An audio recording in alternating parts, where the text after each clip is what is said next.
Mesdames, Messieurs, bonjour. Ici Gérard Delarue en direct des Ardennes, plus particulièrement la petite ville de Rethel où est né notre ami Bertrand Vedevoto.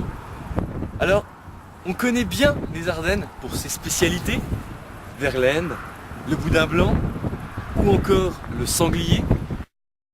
Je vous présente d'ailleurs Voinic, le plus grand sanglier du monde, attraction de tous les touristes environnants.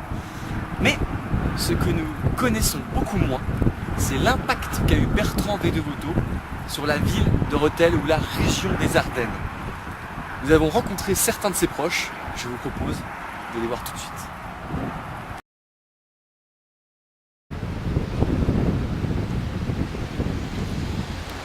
Gérard Delarue, en direct du centre-ville de Rethel, en face de la charcuterie Demoiselle. Bertrand, cette enseigne te rappelle-t-elle quelque chose? Je crois que le boudin blanc s'y connaît, et je crois surtout qu'il y a certaines personnes ici qui te connaissent pas mal. Je te propose d'aller les rencontrer.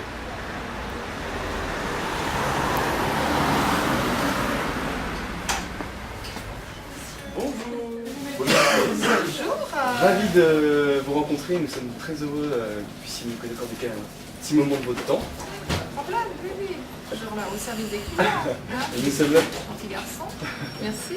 Merci, nous sommes là pour vous parler de Bertrand Vedevoto. Est-ce que vous vous souvenez de lui? Ah bah oui, alors, très heureuse d'apprendre déjà qu'il s'est marié. Je transmets toutes les félicitations. Et puis, ah oui, Bertrand, moi je me souviens bien avec sa maman, venir faire des courses, acheter du boudin blanc, bien sûr. À Rethel, tous les enfants sont nourris avec du boudin blanc. Hein, non, un garçon très, très gentil, très sage, voilà. Et quelle relation Bertrand avec boudin blanc? Vous parliez, tous les enfants sont Ah oui, à Rethel c'est incontournable. On est élevé au boudin blanc et après on en devient des ambassadeurs. Et Bertrand est le premier ambassadeur du boudin blanc de Rethel. Oui, il a su amener la renommée autour de lui. Je crois, je sais pas, en Normandie. Voilà. Tout à fait, au mois de juillet. Au mois de juillet, oui. Et voilà, donc je le remercie beaucoup. Bon, très bien, merci beaucoup pour ce témoignage, merci beaucoup. Bonne soirée. Ici Gérard Delarue, charcuterie Demoiselle à Rethel. Bonjour, ici Gérard Delarue en direct de Rethel. Nous sommes devant le collège Robert de Sorbon et nous sommes ici sur les terres de Bertrand pour découvrir qui il était vraiment à ses débuts. Je vous propose d'aller rencontrer quelqu'un qui t'a connu pendant 4 ans et qui se souvient très bien de toi. Bonjour Madame Payot, nous sommes ravis de pouvoir vous rencontrer et connaître un petit peu mieux Bertrand, notamment au moment où, sur ces terres à Rethel. Est-ce que vous pouvez nous dire quelques mots sur l'élève qu'il était à l'époque? Bien sûr, je me souviens très bien de Bertrand, que j'ai eu en classe de la 6e jusqu'à la 3e. Bien entendu, j'ai pu voir toute son évolution. En 6e, c'était un petit garçon sérieux, un petit peu timoré, parce qu'il fallait qu'il s'habitue à ce grand établissement, au changement de professeur à chaque heure de cours, bien entendu. En 5e, il avait déjà un petit peu évolué. 4e, pareil, c'était déjà l'adolescent. En 3e, il était complètement épanoui. Ça, c'est certain. Et puis, il avait aussi déjà des petits intérêts vers les filles. D'ailleurs. Qui, elle aussi, était aussi intéressée. C'était un beau garçon, donc automatiquement, il attirait un peu la foule. Mais est-ce que c'était un élève studieux? Élève studieux, oui. Très studieux, studieux et régulier dans son travail. Mais parfois il arrivait d'oublier une petite chose, de ne pas avoir terminé un devoir, mais il trouvait toujours un petit truc pour passer à l'as.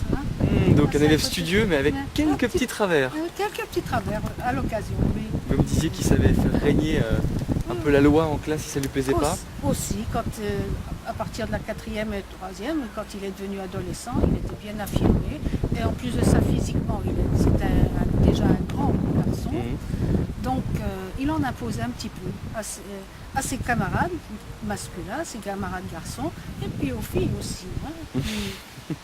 Ça vous a marqué avec les filles? Qu'il redoutait un petit peu quand même, parce que je crois que pendant une période, il a été délégué de classe, il me semble, et il ne se laissait pas faire.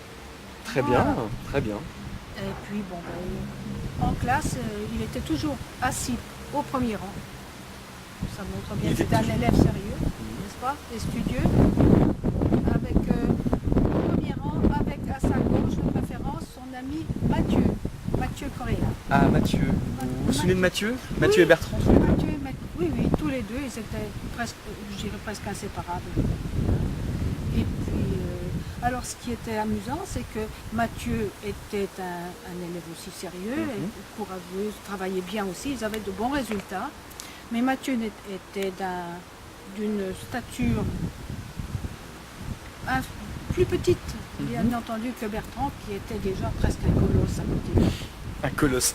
Bertrand, le colosse de Rethel.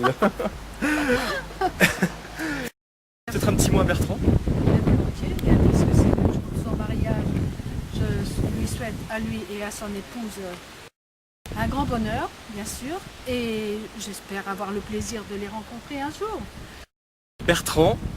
Bertrand, colosse de Rethel, au petit travers, qui sait faire régner sa loi et qui sait se faire connaître un peu auprès des filles. Bertrand, tu as entendu le message, mais surtout, ce n'est pas fini. On va continuer, on va découvrir un petit peu plus ta personnalité à tes débuts. Ici Gérard Delarue, en direct du duplex d'un des fondateurs de l'élite Rethel Ardennes, un des plus grands clubs de France de roller hockey. Bertrand, je pense que ça t'évoque quelque chose. D'ailleurs, si je te montre cette photo, j'imagine que ça t'évoque beaucoup de choses. Je suis d'ailleurs avec quelqu'un qui te connaît très bien, qui a vécu un petit peu les fondements, les piliers de ta vie sportive. Bonjour Didier. Bonjour Gérard. Alors, merci de nous recevoir ici. Je vous en prie. Pour ce lieu sacré. Est-ce qu'on voit tous les trophées qui accompagnent ces murs? Est-ce que on est là pour parler de Bertrand, mais est-ce que c'est des trophées? Est-ce que Bertrand a participé dès le départ à tout ça? Est-ce que vous pouvez nous dire comment vous l'avez rencontré? Bertrand, c'est un passage obligé pour le roller hockey de Rethel, puisque c'est un jeune garçon qui était à l'origine. Ouais. Je dirais que moi, on me dit père fondateur du club de roller hockey. En fait, c'est toute cette bande de copains, les Bertrand, les Quentin, etc., qui ont commencé ce club, qui ont fondé ce club, et sur un parking. Et puis moi, je suis juste arrivé par la suite. Donc oui, Bertrand, eh bien, quand on parle de Bertrand Vedovoto, au même titre que ses camarades qui étaient avec lui à l'époque, eh ben, c'est quelqu'un qui représente la création de ce club, qui est devenu l'un des plus grands clubs français et européens aujourd'hui. Et d'ailleurs, vous avez eu nombre de titres, on le voit. Oui. Et Bertrand, il était sur le terrain, parce qu'on a vu Bertrand un peu peut-être plus proche dans sa famille, on le connaît en tant qu'ami, mais on ne le connaît pas trop sur le terrain, quand il transpire, quand il se donne. Est-ce qu'il est combatif? Est-ce qu'il lâche rien? C'est une teigne. Ouais. C'est une petite teigne. C'est un garçon qui est très gentil. Ça, je tiens à le remarquer. Et je le fais remarquer parce que c'est vrai, c'est un garçon qui est très très gentil.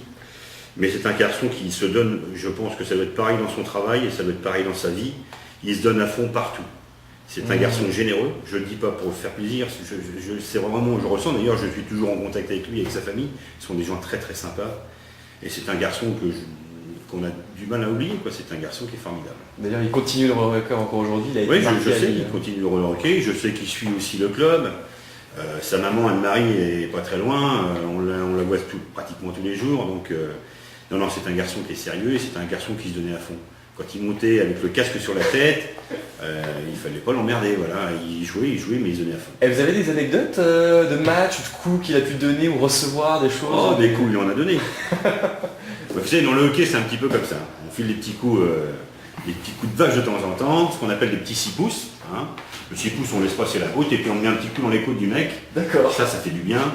D'accord. Et comme il était rapide, il arrivait tout le temps à se tailler, mais c'est vrai qu'il n'était pas souvent pénalisé, parce qu'il arrivait tout le temps à filer avant que la patrouille passe, mais des coups, il en donnait. Ouais. Mais il en prenait aussi parce qu'il allait au charbon quand même. Ouais, c'est ce que j'ai compris. Didier, alors, un petit peu pour conclure, pour vous, le lien entre le roller hockey, Bertrand, vous diriez? On dirait que simplement le roller hockey de Rethel sans Bertrand, c'est pas grand chose, quoi. Bon, on a été champion de France, on a été champion d'Europe, il aurait été là, on aurait été champion du monde probablement. Mais voilà, il nous manque Bertrand, si tu as l'occasion, tu peux venir remettre ton maillot, on l'a toujours et on sera heureux de t'accueillir dans l'équipe. En attendant, on te souhaite beaucoup de bonheur, très sincèrement. Le club te souhaite beaucoup de bonheur. Ma famille te souhaite beaucoup de bonheur, tu la connais parfaitement. Et j'adresse mes félicitations, bien entendu, aux parents. Et je vous souhaite une excellente journée. C'était Gérard Delarue, en direct du duplex de Didier Lefebvre à Rethel. À vous les studios.